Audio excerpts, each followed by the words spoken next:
Republikanci v predstavniškem domu so razglasili 14. julij za teden kriptovalut in napovedali glasovanje o 3 ključnih zakonih za digitalne valute, ki bodo vzpostavili celovite regulatorne okvire. Zakon Genius za stabilne kovance zahteva popolno pokritje z dolarji in letne revizije za velike izdajatelje, kar zagotavlja nadzor, ki ga zahtevajo previdni vlagatelji.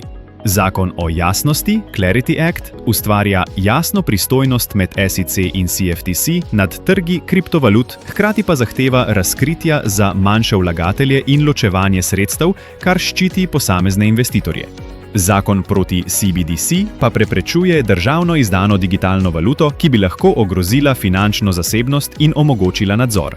Predsednik predstavniškega doma Mike Johnson je poudaril uresničevanje Trumpove agende za digitalne valute, s katero bi Amerika postala svetovna prestolnica kriptovalut, hkrati pa bi zaščitila pravice potrošnikov.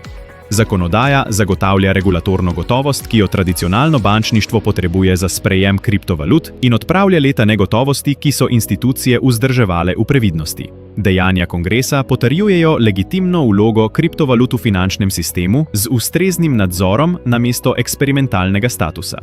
Zakon o stabilnih kovancih z zahtevo po pokritju z dolarji in revizijah ustvarja okvir stabilnosti, ki ga konzervativni vlagatelji potrebujejo za sprejem digitalne valute. Zakonodajska jasnost odpravlja regulatorna tveganja, ki so prej preprečevala institucionalno sodelovanje na trgih digitalnih valut.